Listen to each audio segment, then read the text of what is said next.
I'll start, okay? Today is Monday, November 28th, 2016, and we are interviewing Robert M. DeQuattro at the Aptos Public Library in Aptos, California. My name is Jean Zarnicki, and David Addison is recording. We both work for the Santa Cruz Public Library System. This interview is being conducted for the Veterans History Project at the Library of Congress. Robert, when and where were you born?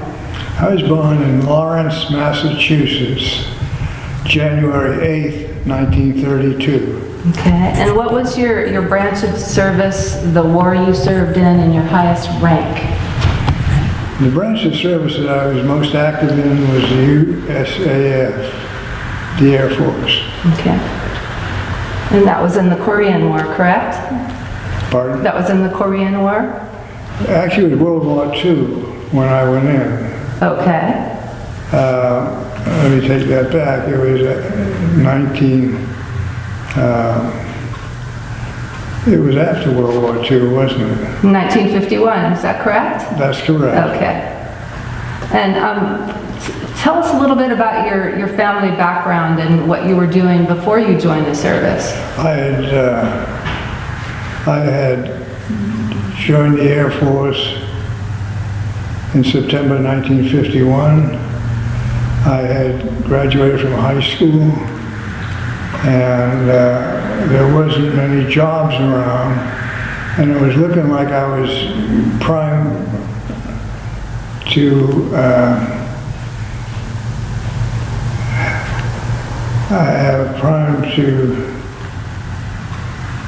join the Air Force just for a career, something that I wanted to do.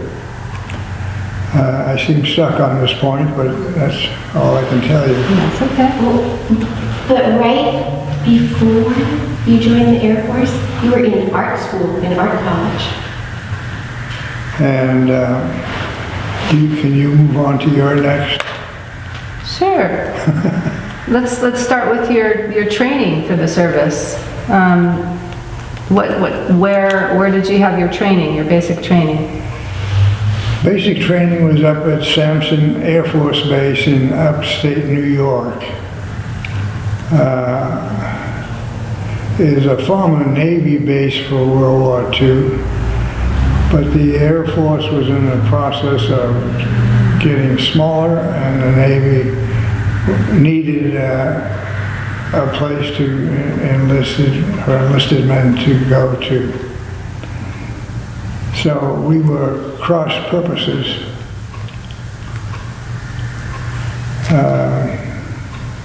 Well, what was it like during your basic training? What type of physical, regimen, and where the barracks where you slept and the food that you ate? What was it like? Well, it was something for a former high school boy to all of a sudden be put into an area that, not that it was threatening, but it was just a whole different world. You didn't have your folks, your parents there helping. You didn't have family. The Air Force took care of you, but it was still a matter of you're growing up fast. Mm-hmm. Mm-hmm. And I think they did a fine job taking a little high school kid like me and giving him a chance to be a man. So after basic training is what it was called, I was transferred down to a engineer's school in Virginia.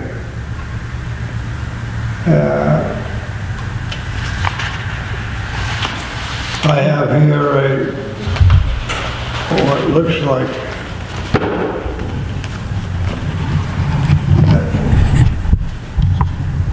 So the engineer school, the engineer center, and Fort Belvoir in Belvoir, Virginia. What type of training did you have at this school? They had some training in classes. In my case, I was a photo map for preparation.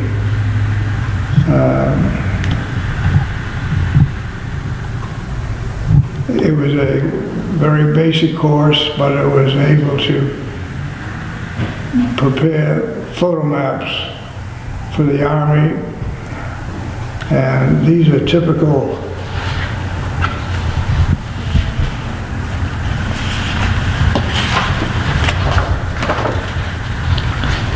training photographs. They're 10 by 10 inch.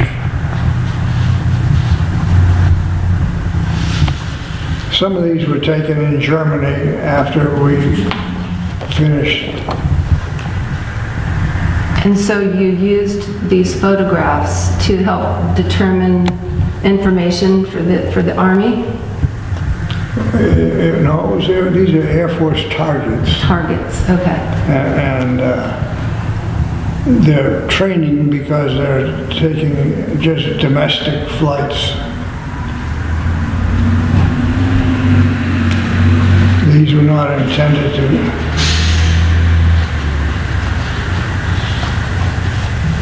I was not on flying status, but these are the two types of. I don't know if these are in the right place or not.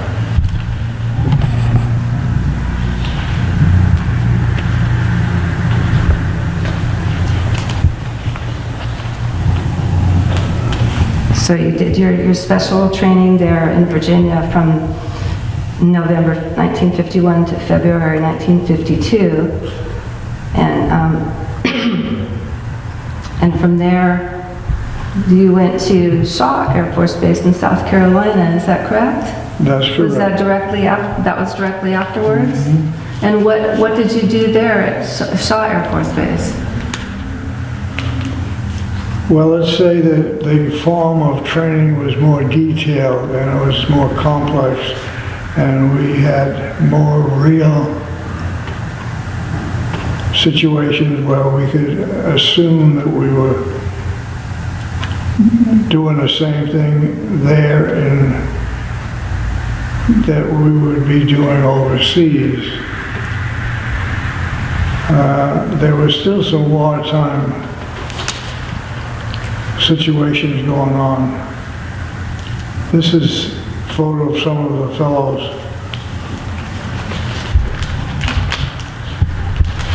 Okay. Now, one of the way that I communicated with my family was through photographs. We didn't have anything electronic. But the back of these photos, I was telling my family about how, I think I've jumped ahead here. So you wrote letters on the back of the photographs? I did. I did. Okay. And I think this particular one, in the interim from 1 to 2,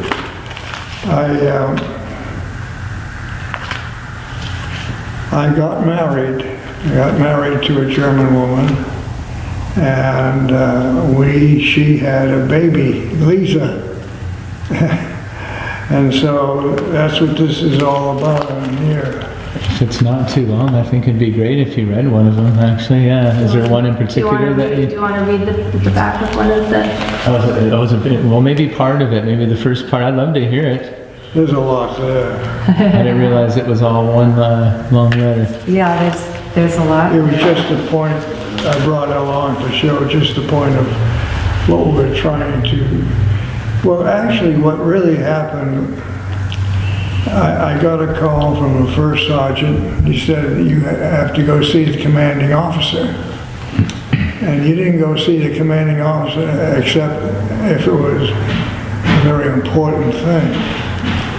As it turned out, I hadn't written home in quite a while. I think it was like 2 months. And my mother and dad got concerned what was going on, that I was not checking in, writing letters. And so I had to go see the commanding officer. And it was like a little boy who has a problem. Yes, sir. Yes, sir. Well, he said, why didn't you write your mother? So he sent me off with a promise that I had to write him a letter once a month. And that was why I had to make a big show of it. And that's when you were stationed in Germany, is that right? And that was that Sembach, Germany? It's Sembach. Sembach, and that was the French zone. I think we have a couple of photographs. Do it? And when you arrived there, what was your first job assignment? What were you doing? I was considered a senior photogrammetrist. Okay. And what that is someone who can work with photographs, aerial photographs, and know how to. We were doing everything but actually having combat. There was no combat training. So this is an idea when we were going to go out in the field and set up all of our technical equipment. This is typically what it would look like. Mm-hmm. So it was sort of intelligence to help with to support the air and ground operations. Is that correct? That's correct. All right. And what was it like there in Sembach, Germany? Well, the overall picture had to do with the fact that the United States, I can't get into the global situation, but the United States had all these Air Force bases that were new, and they had to staff them. It was being the early stages of the NATO alliance. It so happened that Sembach was an American Air Force base, but it was under the command of the French Army. So we had, quite a bit of. In fact, when I got married, I had all the paperwork in English, German, and French, because we had so much. I'm not sure what that cough means with that. I was just teasing you. You look too complacent. What was the living situation? Did you live in barracks? We lived in barracks. They were brand new buildings, 3-story buildings. But the only thing is when you went off base, just walking around a German town, the only way we could win that war was a lot of bombing. And so it was just not, it was a sad sight to see. But when, war is hell, and it just didn't do anyone any good. But to end it, they had to just keep bombing and bombing. So, and they couldn't, believe it or not, they had to go by the target information that we prepared. So, from Sembach Air Base, I was transferred up north to, with the name escapes me right now, but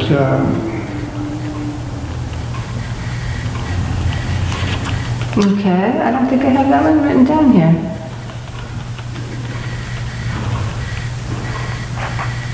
So you served somewhere else. You were still in Germany, but it was another area. right. Okay. And you still continued to. I think you have some copies of when we're arriving in northern Germany. Mm-hmm. We came over by boat, and Of course, the flying squadrons had to leave before we did because they had to gas up their airplanes. And we took, I think, about 10 days to come across on a steamship. Steamship? And what was that like? What was that It like? was excellent. It's the one problem you have on board a ship, and it's traveling at rather slow speeds, is you have a tremendous appetite for food. You can smell food miles and miles away. That's interesting. And I did do one important thing. I never before had played chess. And they had card games going, they had gambling, they had everything going. But I learned how to play chess on that one trip. Ah. Not as a master, but it just, I could hold my own playing chess. And that reminds me of something too, that you had written about when you first enlisted in Boston. You had a 3-day weekend at the YMCA. Oh, yeah. What happened was the weather turned. It was back when they had propeller aircraft. And so we were supposed to fly from the Boston area to upstate New York. And the planes were grounded. It was a commercial flight. And when we tried to go out to the airfield and present with our tickets, they said, well, we can't fly, it's too dangerous. So they sent us back, and we tried that 2 or 3 times. Finally, we said, well, look, they decided they were just going to give us a temporary pay for it. I think there were 5 of us, and we got $100 apiece. And so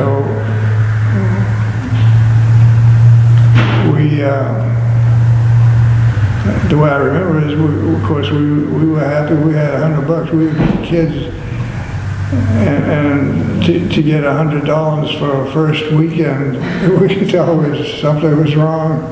So we said, we better spend it quick. So, at the time, back then in Boston, the Copley Square was a place with an awful lot of bars and strip joints and what have you. And so we all went in and had something to eat, drink. And the next morning, we actually took off to go to our training base. And most of us were not in good shape to fly even. But we did finally make it up to upstate New York. And we had, I guess it was 2 months of basic training. Sounds about right, or a month or so, September to November. And then again, too, when you were in South Carolina, you had your R&R at Myrtle Beach. Myrtle Beach. Myrtle right. Beach, right? That was quite a thing. We were probably, I would say we were about 50, 60 miles from the ocean. So on a long weekend, we could, oops.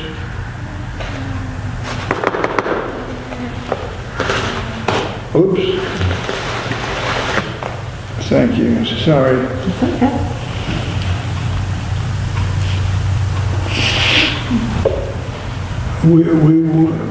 There would be 4 of us. One had a car. And we were probably short of money, so we would take a uniform. They're behind you. Okay. Your uniforms are behind you. We would hawk it. We would take it to a shop. And you could get $5 for it. But you get it back. You had to have it back by the end of the month. So that way you got an advance on we your had some money, right. And we found out where there was a battalion of American nurses, and everyone was happy. It was a good weekend. That was Myrtle Beach. That's nice. And then it's from there that you went to Germany, Right. Sembach, and let's see what else. And I know how you were able to stay in touch with your family because you showed me these beautiful pictures and you would write letters on the back of the pictures. That was nice. So you always had access to a camera because of your specific duties. What else do you remember about your time in Germany? We have, I mean, what kind of food did you eat? We ate American food, is the kind that you would have in an American Air Force base. So that was the same. In fact, we had very good food.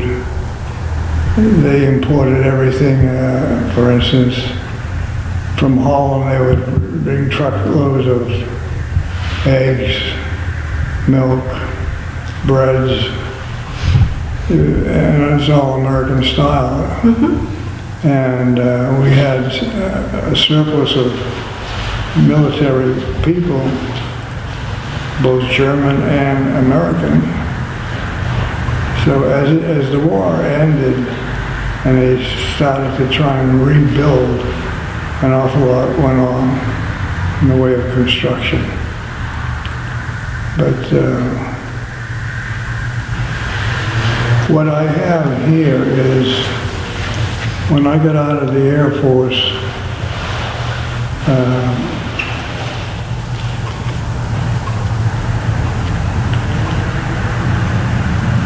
every once in a while I get quiet. That's okay. Take your time.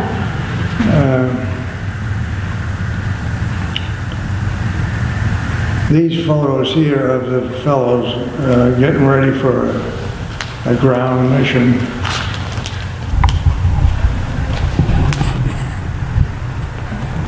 What I did want to show you is that after I was discharged from the Air Force, after about a year when I was working, I had a chance to, even though I guess I was 40-something, not only older than the average person going into the Navy, but I had a chance to go in another intelligence unit. So they needed people more than they needed ships. Anyway, so I got into, this is taken down at in Monterey. Oh, okay. And that's the Navy Reserves. We had these small groups of people, 2 or 3 officers and one enlisted man.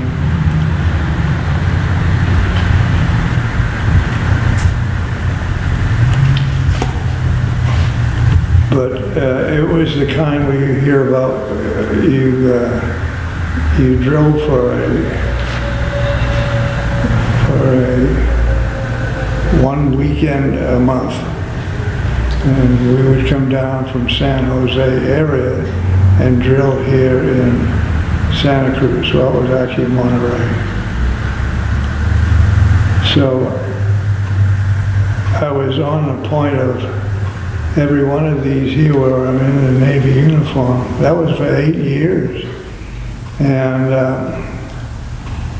we were quite busy doing actual work for the Navy stationed in Hawaii. But you don't get that much accomplished when you're doing it just once a month. So in Monterey, was it at Fort Ord or somewhere else? No? The Navy has that white building where I can't tell you the address. It's right along Pacific Street, I think. Okay. And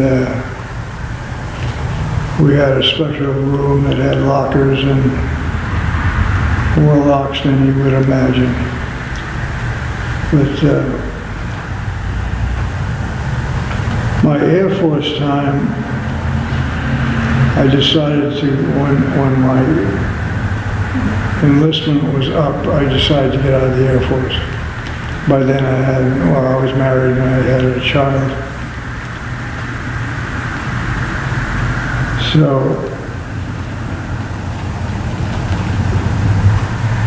How did you get back here from Germany? Did you fly or did you? we flew back,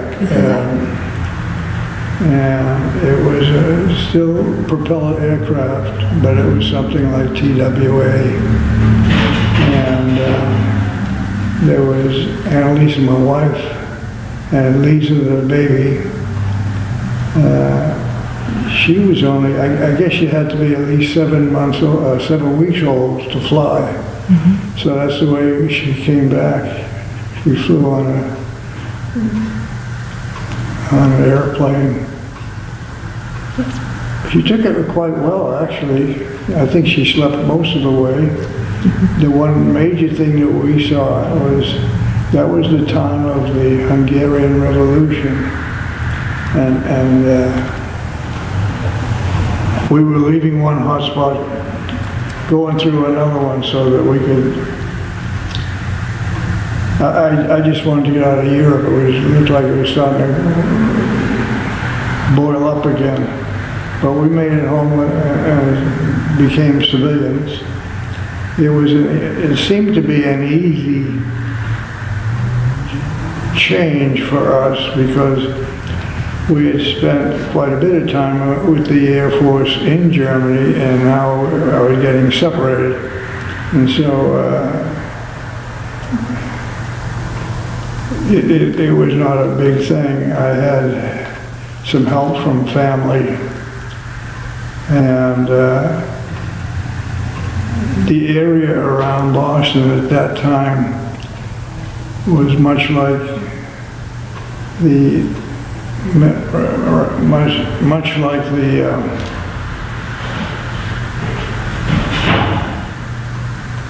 or am I trying to point it out to you? The fact that it was much like right here in San Jose with all the electronics firms. Well, they had the same thing in the Boston area, and so there was plenty of work. If you had something that you wanted to bring up as far as engineering, I mean, you can automatically just write your own ticket. So if we had anything, it was too much work. They would have you working many hours.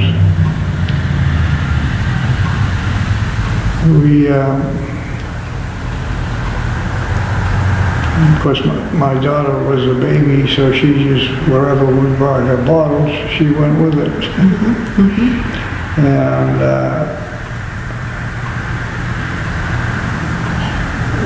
we were given, I thought, some pretty good privileges as far as veteran loans. We were given a mortgage situation. There's no money down, you could buy a house. So I was very fortunate in that respect. It seemed like I made it from the Air Force to civilian life. From civilian life, it was actually a very easy transition. But I guess I must have missed some of the military because I ended up joining the Navy intelligence program. Can we take a break? Sure. Want to stop? Stop for a second. So we're gonna look at some of the pictures here. Bob's gonna show us some of the pictures This and is talk about. basic training in upstate New York. The squadron was actually a training group, and there's maybe 2 or 3 that size. It makes up a training group, or it was a flight. So there we are, a bunch of 19, 20-year-olds. Some of them I had never been on an airplane before. And there was an awful lot of first this, first that. Some of them had never seen a $2 bill. I remember that. Okay. These were taken on a weekend pass where we went to, can't think of the name of it right now, but it's George Washington's, I guess we were walking through there and took some pictures.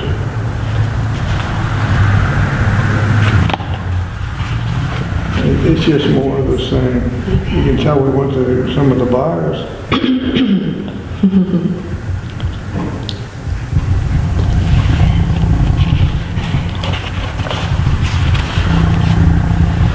I don't think, it's just going to be the same. Okay, let's go to,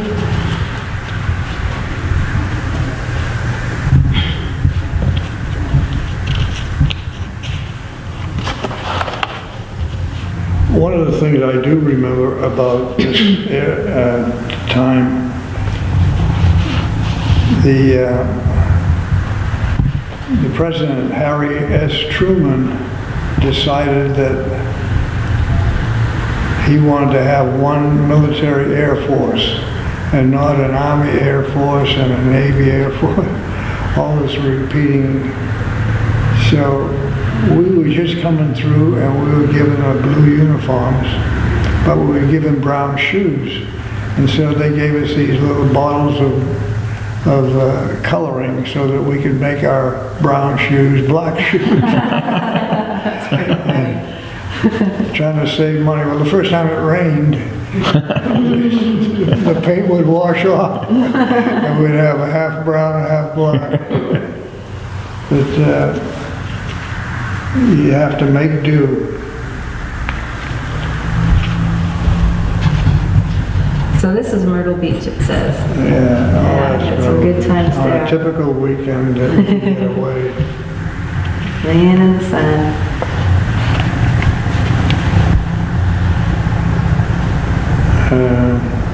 This is some sort of a club here. Air Force Club. Yeah, the club, that was the NCO club where they NCO, have nickel beer night. So we weren't working all the time. Let's see here. This fellow here lived in Beverly, Massachusetts, and was about the only guy I met in that whole 6 months that came from Massachusetts. Yeah. And there was something like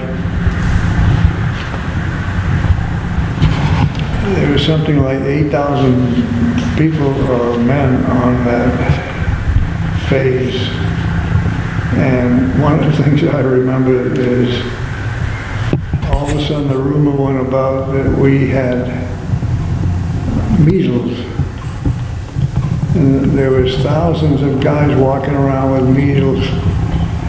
And they're trying to put some cream on it to knock it down. It just finally went away on its own. So this looks like it has something to do with your work here. Can you Yeah, explain that? those are us making these photos. Okay. That's developing the film. Developing the film, making prints.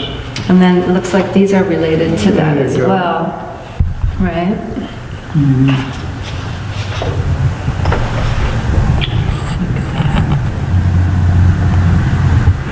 When we had a new crew come in and we had to teach them what was going on, we would just send one of these fellows to the next office, tell them to ask for a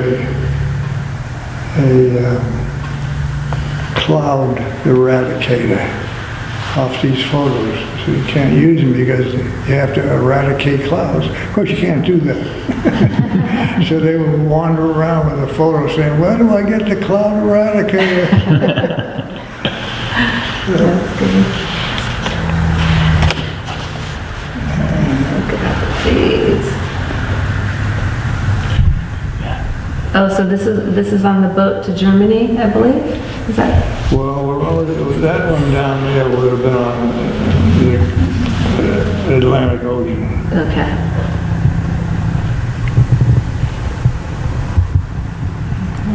I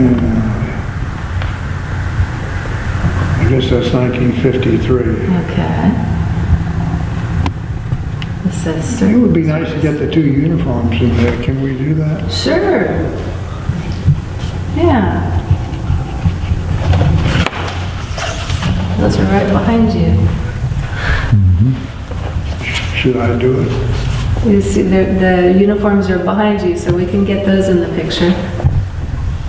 If I come up and come around? Well, they're hanging right behind you, so we can see them. You want to?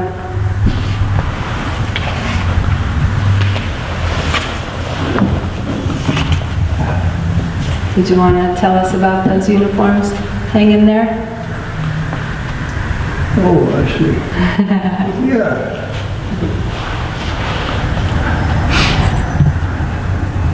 The bones are a little bit stiff.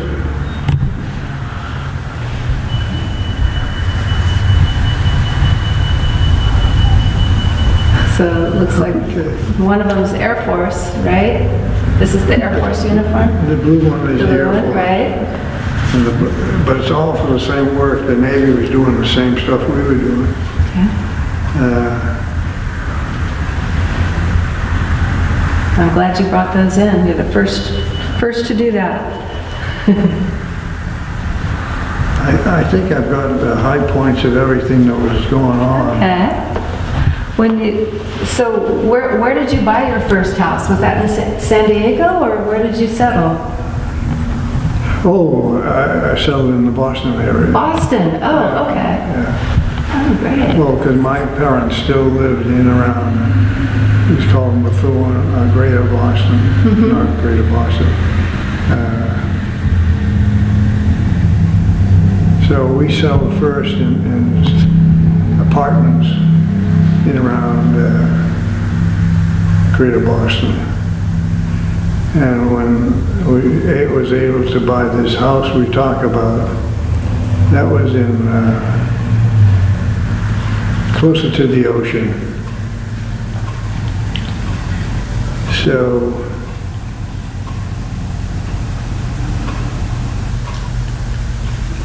How did you end up in California? I'm not sure who this young guy is here. Go ahead and show us. Yeah. Can we He's see got a it? mustache. Let's hold that one up. Let's see here. There he is. I had a question about the photographs before we get to the end here. I wasn't sure if did you take the photographs as well as analyze them, or did somebody else take the photographs and then you guys printed them out and analyzed them? The airplanes you see there, airplanes are flying over, and it's automatic. You push a button and they take a photo every so many yards. They're up at 5,000 feet. And they would come on down and it would be an automatic thing to take a big canister of film. And they just... So you would help develop them and get the canister, and they would already be taken, and then you would... running across the field with a big thing. Here you go. It's all identified. Okay. What role it is, what target it is, where it is.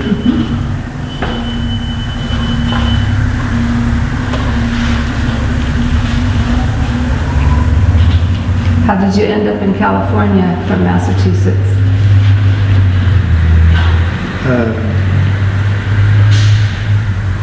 How did I get to California?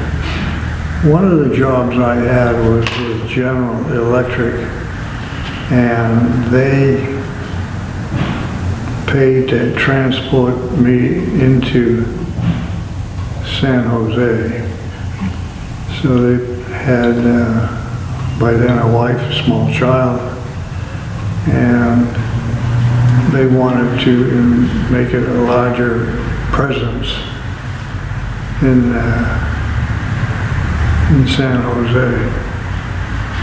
So they bought a building, and pretty soon they had this building filled with GE employees.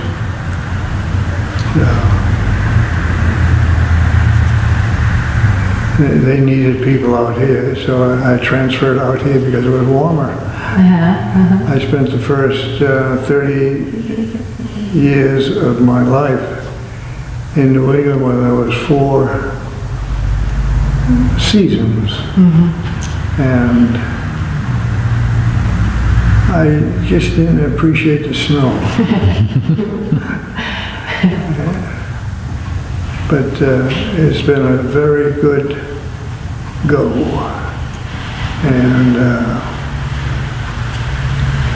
when you say, that's my life. Have you remained in contact with any of the fellow veterans that you served No, I with? haven't. It's one of those things that as you're leaving, you're breaking down, and just at the point of probably weeping a little bit, and bear hugs and what have you. And there's a little bit, but pretty soon some people move, 1,000 miles that way, and we went 1,000 miles this way. And I'm a notorious poor note writer. So you start off with cards and they get smaller and smaller. Are you a member of any of the veteran organizations? No, I'm not. I guess when I first got out, I did have some interest in it. But then I was back with the reservists. I was also, one month, every other month we would have some training sessions. And that would, in my case, driving down from San Jose into Monterey area.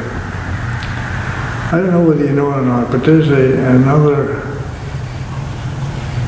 base on Monterey that is a language school. A language institute? Yeah, and they teach them 20 or 30, so that was a cross-training thing for them. They would come in and try and talk to us in Russian. Interesting. Anyway. So how do you think your service affected your life? Well, that was my growing up period at the beginning of it. And they teach you some difficult things so that you can go out and face the world and teach others. But I think that if you have enough, I would just as soon let someone else bring in their material. Anything else? Is there anything else you'd like to add? What? To add to our interview, or I think you covered it all? I'm giving you all I want. Well, thank you so much. Jeannie, Yes. can I just, can Bob say what he was doing for General Electric and Sure. the Yeah. family that he ended up having? What did you do for General Electric? What was your position there? Well, I graduated with some art training. And I always had an illustration job with GE, Raytheon, and CBS, is Columbia Broadcasting System. So I went from commercial art to technical illustration. Oh. And there's always a need. But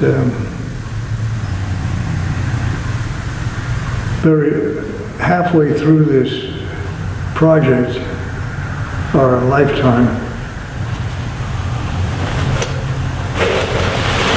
did I jump out of your lens? I guess you can edit it out.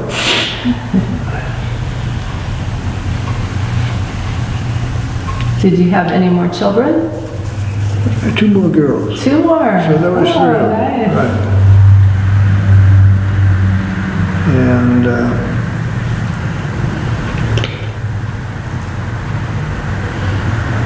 the thing with what I was doing, in fact, the last week or so, was we have boxes and boxes of literature and letters and photographs.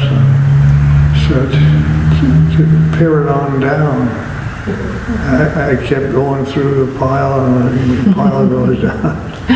Oh my goodness, a lifetime. But someone else was looking at it, I'm sure, in Europe. When the bombs are falling, there's not much you can do. But I have been back to Europe, fortunately, with my wife, some 3 times, but mostly in southern Italy.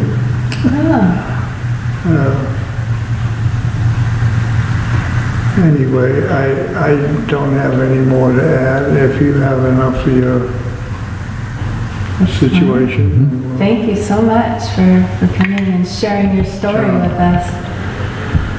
Thank you very much. Well, you guys are real professionals.